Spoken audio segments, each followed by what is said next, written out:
Today, we delve into the dark history of a serial killer whose atrocities horrified an entire country and left an indelible mark on criminal records. The case, known as the story of the Night Stalker, is particularly complex and demands close attention to every detail. We will explore the perpetrator's dark past, the tragic fates of his victims, and the monumental efforts of law enforcement to restore justice.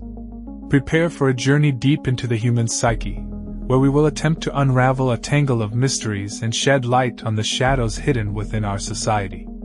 In late 1993, the European Space Agency, ESA, embarked on the ambitious mission to land a spacecraft on the surface of a comet. With a vast number of comets orbiting the solar system, scientists faced the challenging task of selecting a suitable object for the Rosetta mission.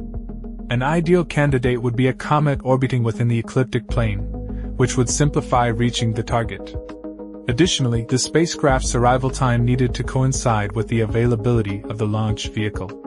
Initially, the short-period comet Wirtanen was chosen, but plans changed when it became clear that the Ariane 5 rocket would not be ready for launch before 2004. The agency's attention then shifted to another short-period comet named Churyumov-Gerasimenko. This decision marked the beginning of an extraordinary chapter in the history of solar system exploration, with 2 Ukrainian surnames gracing the pages of scientific publications for nearly 2 years.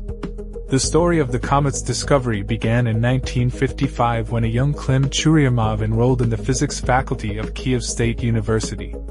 After 2 years of study in the theoretical physics department, he was transferred to the optics department, a move that didn't particularly excite him. However, he continued to attend theoretical physics lectures and was eventually transferred to the astronomy department, where there were open positions. As Klim Ivanovich himself later recalled, astronomy turned out to be exceptionally interesting. For his postgraduate studies, he was offered the opportunity to research comets under the guidance of the distinguished scientist Sergei Sekspiatsky. Klim Ivanovich's comet research began at the Lesniki observing station of Kyiv University's Astronomical Observatory. He also participated in expeditions to observatories in the southern Soviet Union, specifically in Azerbaijan, Armenia, Uzbekistan, Turkmenistan, and Kazakhstan. In 1969, Klim Ivanovich led an expedition to Kazakhstan, to the Astrophysical Institute's observatory near Almaty. He was accompanied by postgraduate student Svetlana Gerasimenko and photo lab assistant Lyudmila Churkova, for whom this was their first such experience. Using a local half-meter telescope, they observed known comets and searched for new ones. The work involved double observation of the same sky area with a 20 to 30-minute interval. By comparing the 2 images, they could detect comets changing their position relative to fixed stars. On September 9th, the first images of Comet Comet Sola were obtained. However, the weather soon deteriorated, and observations resumed only 2 days later. On the night of September 11th to 12th, Svetlana Gerasimenko continued observations, including those of Comet Comet Sola.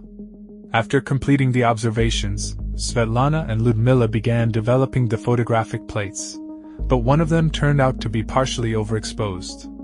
A frustrated Svetlana Gerasimenko initially wanted to discard it, but even defective plates could contain valuable information. On the overexposed plate, a blurry image of Comet Comet Sola could still be discerned.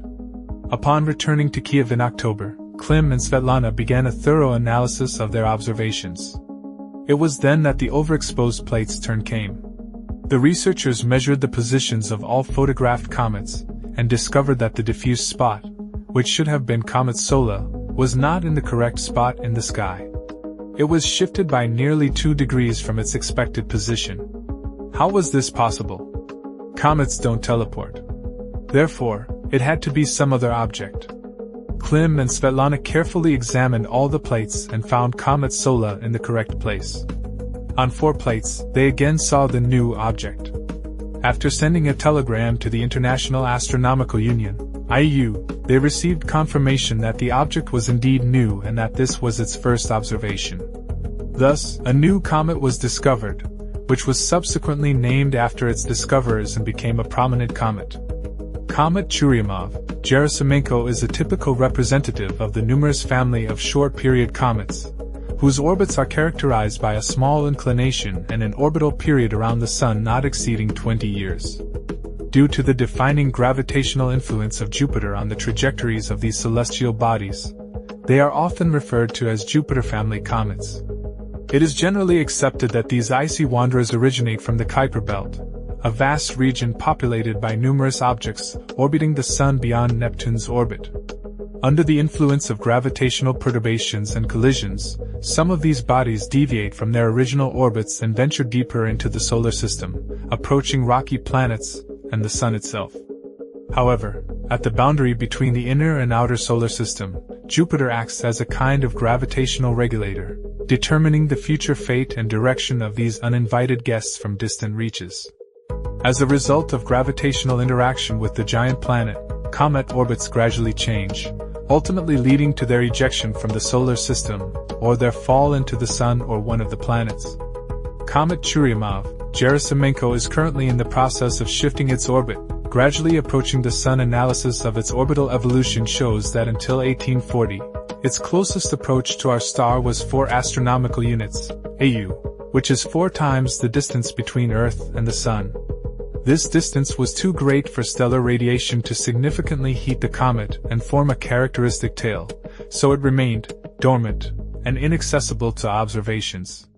However, in 1840, Churyumov-Gerasimenko experienced a gravitational interaction with Jupiter, which shifted its perihelion, the point in its orbit closest to the Sun, to 3 astronomical units.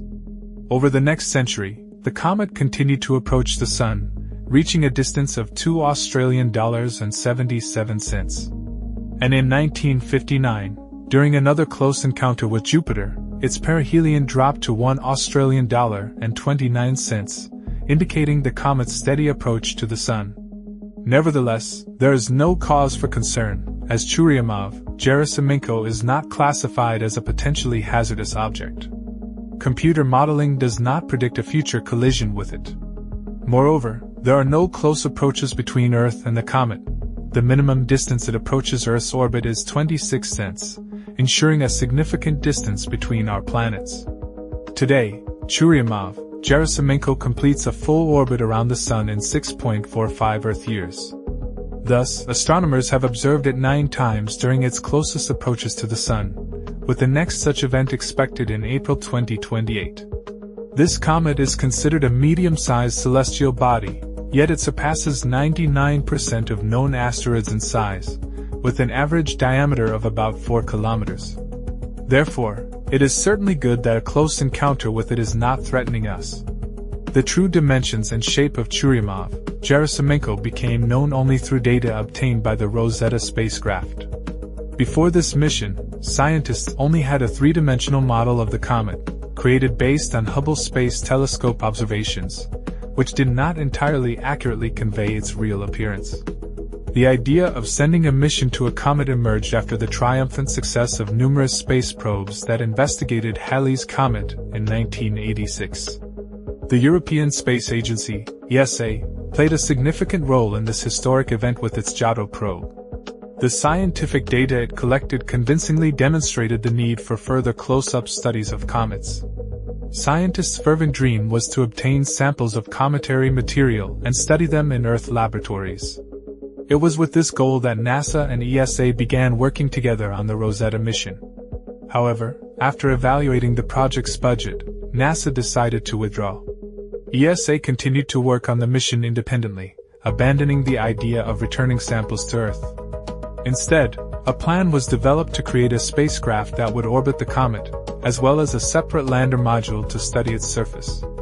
The Rosetta mission was approved in 1993, with its launch scheduled for 2003. The initial target was Comet Wirtanen, and on its way, the spacecraft was to fly by asteroids Steins and Utawara. However, problems with the Ariane 5 rocket led to a revision of the launch schedule and consequently, the mission's primary target, which ultimately became Comet Churyumov-Gerasimenko. For Klim Ivanovich Churyumov and Svetlana Ivanovna Gerasimenko, this news was a true triumph, The celestial body they discovered and named became the target of a historic mission designed to unlock the mysteries of solar system evolution and, potentially, the origin of life on Earth.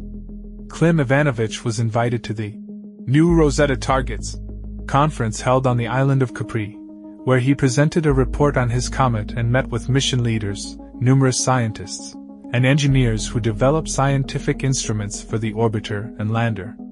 On March 2, 2004, Klim Ivanovich and Svetlana Ivanovna were present at the Guiana Space Center in Kourou, French Guiana, and watched as Rosetta embarked on the first meters of its journey to their comet, or, as Klim Ivanovich always emphasized, to the Ukrainian comet. The Rosetta mission was marked by a 10-year journey through the vastness of the solar system. After leaving Earth, the spacecraft made a graceful return visit a year later, like a dancer gaining momentum for the next step. Rosetta then headed towards Mars, where it performed a skillful maneuver that allowed it to return to its home planet for another flyby. In February 2007, the spacecraft even honored the red planet with scientific observations, as if casually glancing at its mysteries. Ultimately, Rosetta circled Earth twice before receiving the final impulse that sent it on its long-awaited journey to its destination. En route to the comet, the spacecraft did not forget about secondary missions, like a multitasking juggler.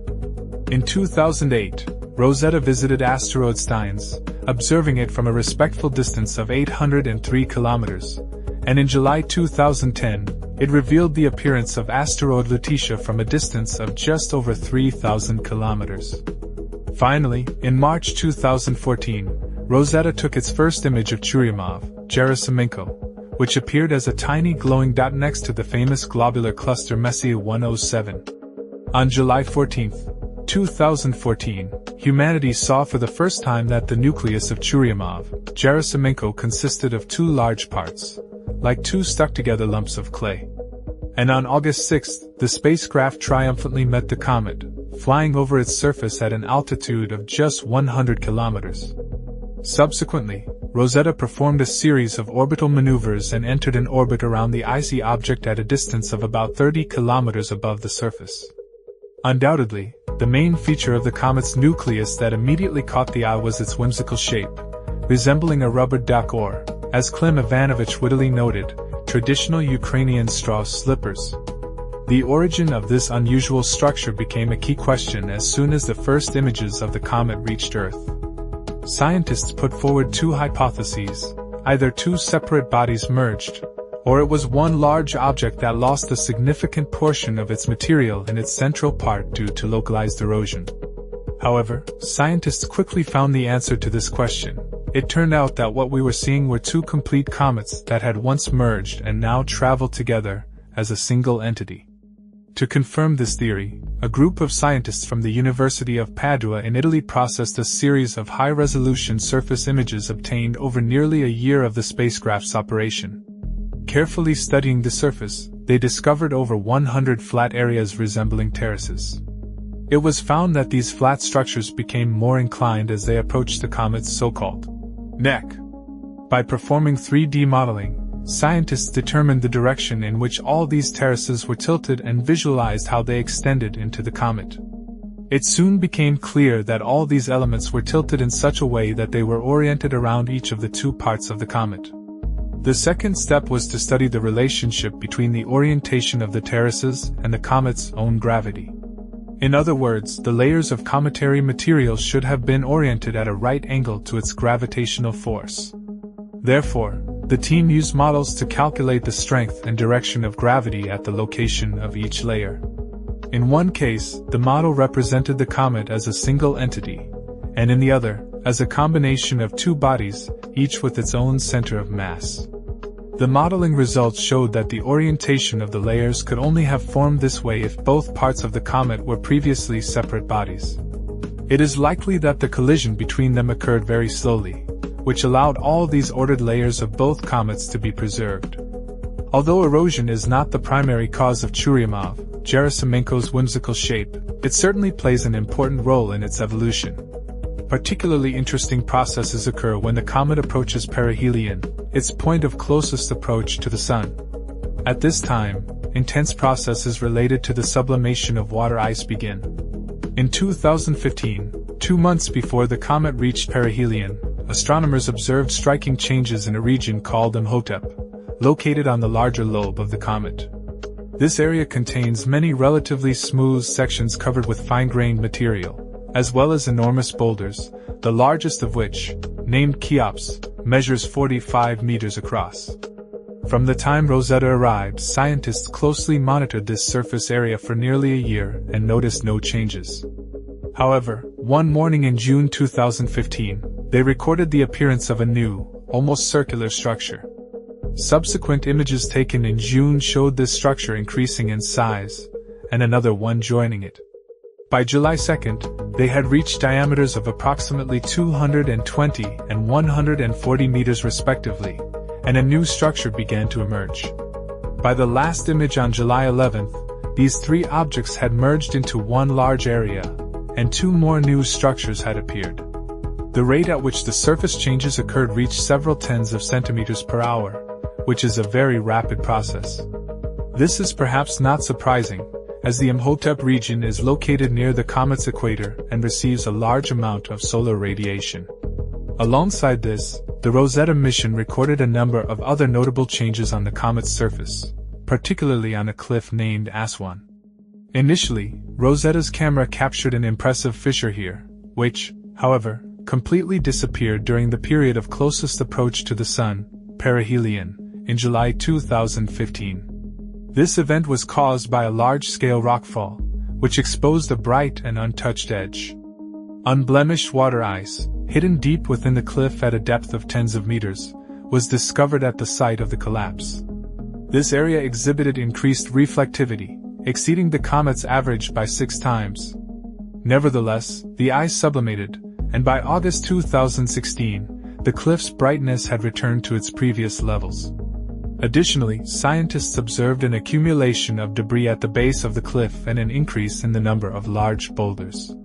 According to researchers, such rockfalls are caused by thermal stresses resulting from solar heating. Initially, cracks form, serving as conduits for heat into the rock. Subsequently, gas released during heating contributes to the expansion of these cracks, ultimately leading to collapses. However, solar radiation is not the only factor influencing the comet's transformation. For instance, one of the fissures, detected as early as August 2014 on the comet's neck, increased in size by approximately 30 meters. Furthermore, a new crack, estimated to be 150 to 300 meters long, was identified. Scientists link these changes to mechanical stresses arising from the comet's rotation. Notably, near these fissures, a boulder about 4 meters wide shifted 15 meters from its original position. Another, even more impressive rock, reaching 30 meters in width and weighing about 13,000 tons, moved an astonishing 140 meters. It is presumed that this occurred during perihelion, as evidenced by recorded outbursts of material near its original position. Two hypotheses explain such large-scale displacement: either the material on which the rock rested gradually slid, or a powerful outburst of material propelled it such a significant distance. In any case, thanks to Rosetta, scientists gained the opportunity to observe changes on the comet's surface and assess the speed at which they occur. Undoubtedly, the most exciting episode of the mission was the attempt to land the Philae lander on the comet's surface. During the first 2 weeks of its orbit around the comet, Rosetta collected detailed data on its surface characteristics. Based on this data, mission specialists identified 5 potential landing sites for Philae. In early November 2014, it was announced that a site named Agilkia would be the location for the first ever landing of a spacecraft on a comet. On November 12, Philae separated from Rosetta and began its descent to Comet Churyumov-Gerasimenko at a speed of just over 3 kilometers per hour. At the European Space Operations Center in Darmstadt, Germany, specialists breathlessly monitored the events. However, the landing did not go as planned.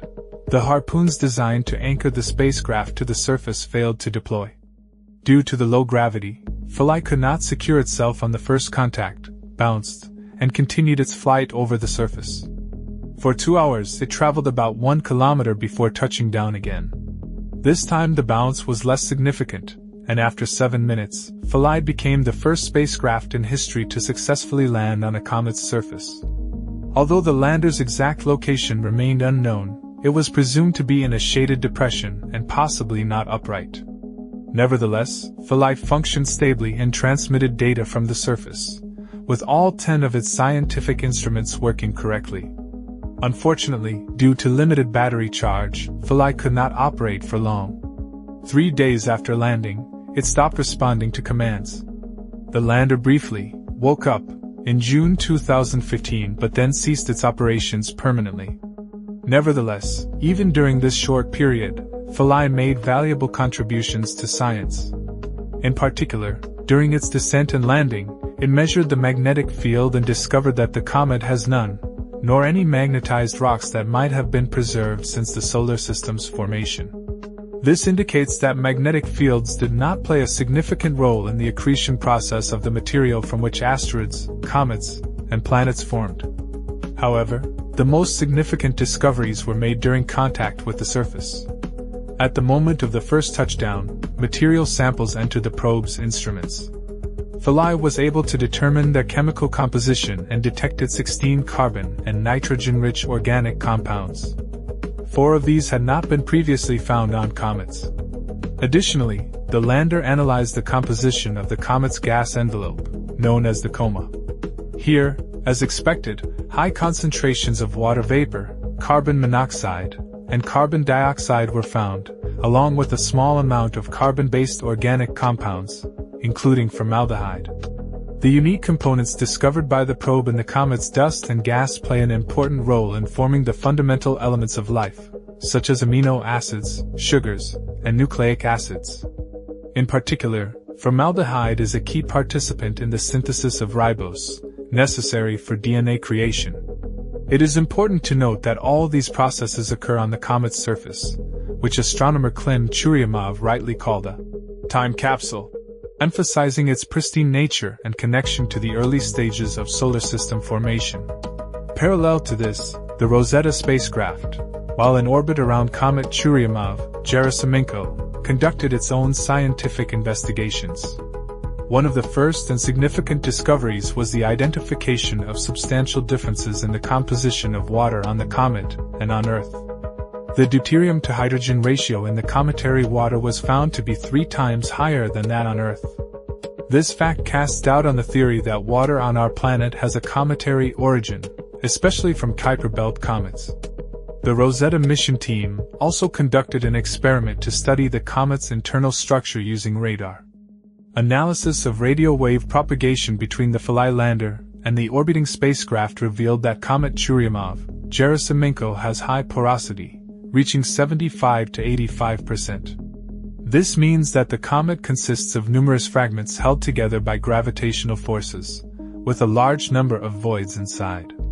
Data on the comet's gravitational pull on Rosetta also confirms this hypothesis.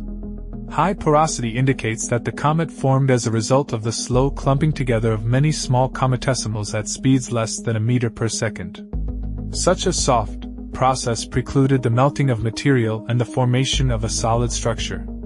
During its time in orbit around the comet, Rosetta discovered many new substances not previously found on comets.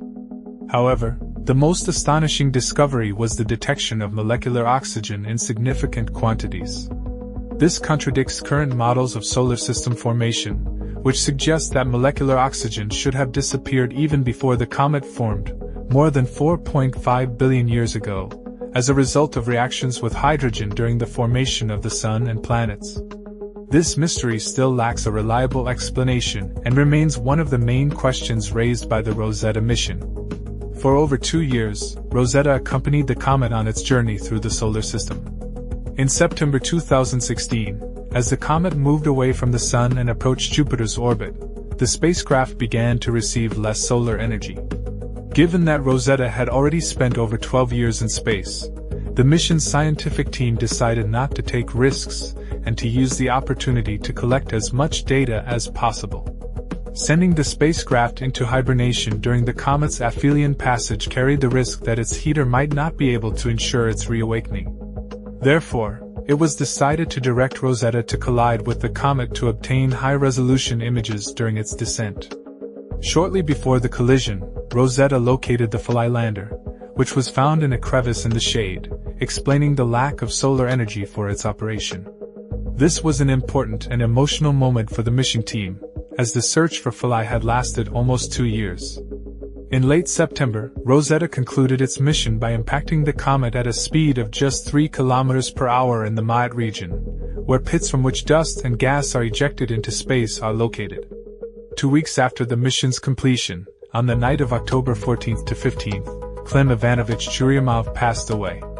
His student, astronomer Vasily Ponomarenko, recalls that Klim Ivanovich was deeply concerned about the success of the Rosetta mission and its results. He notes that the final wave of fame associated with Rosetta brought Churyumov numerous invitations and opportunities to popularize science, which he did not decline, working tirelessly. According to Ponomarenko, such physical and emotional strain could have affected his health. Following the landmark discovery of the comet, Svetlana Gerasimenko continued her scientific journey in Tajikistan, where she still works at the local Astrophysical Research Center. Klim Ivanovich, for his part, remained true to his passion for searching for comets, continuing his work at the Astronomical Observatory of Kiev National University.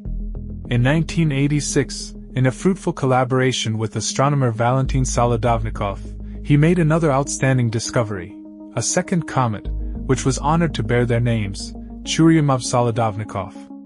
Furthermore, in the 1980s, at Klim Ivanovich's initiative, a number of minor planets discovered by Ukrainian astronomers received symbolic names reflecting the spirit and culture of Ukraine. Kobzar, Kamenyr, and Znanya. Thanks to his persistence, some of these celestial bodies were also named after prominent figures of Ukrainian culture, such as Taras Shevchenko, Ivan Franko, and Hryhorij Skovoroda. Throughout his long and prolific scientific career, Klim Churyumov achieved significant milestones. He was a professor at Kiev National University, a corresponding member of the National Academy of Sciences of Ukraine, and the director of the Kiev Planetarium Educational Center. His scientific legacy includes hundreds of publications, among them 5 monographs and 5 textbooks, which significantly contributed to the development of astronomical science. Klim Ivanovich was not only a distinguished scientist but also an active popularizer of science, enthusiastically sharing his knowledge with a wide audience. He also showed his talent in poetry, creating verses that reflected his love for science and Ukraine. Klim Ivanovich held great respect for both professional scientists and amateur astronomers, gladly delivering scientific reports at specialized conferences and giving popular lectures to the general public. A profound historian and a staunch patriot of Ukraine, Klim Ivanovich believed in a bright future for his country. He did not conceal his civic stance and supported the Maidan Revolution, dedicating his poems to these events, including the Anthem of Maidan, which, according to contemporaries, accurately conveyed the atmosphere of those days. In 2014, like many of his colleagues, Klim Ivanovich was struck by the unique shape of the comet he discovered. He compared the landscapes of its surface to mountain ranges and proposed naming them after the Ukrainian Carpathians or Hoverla, and other surface features after his hometown, Mykolaiv. However, in the opinion of the international astronomical community, the names of Egyptian gods were deemed more suitable for these purposes. Klim Ivanovich always emphasized his affiliation with the Ukrainian scientific school and expressed dissatisfaction when the press referred to him as a Soviet or Russian scientist. He considered his comet a Ukrainian discovery and referred to it exclusively as Ukrainian. Although the scientific data obtained from Comet Churyumov-Gerasimenko will be studied for many years to come, Klim Ivanovich was fortunate enough to see his discovery in all its glory and even hear its voice. Magnetic oscillations resulting from the interaction of solar wind with matter around the comet were converted into sound waves by the mission team, and a German composer adapted them for human hearing. Thus, the world not only saw the comet up close but also heard its singing.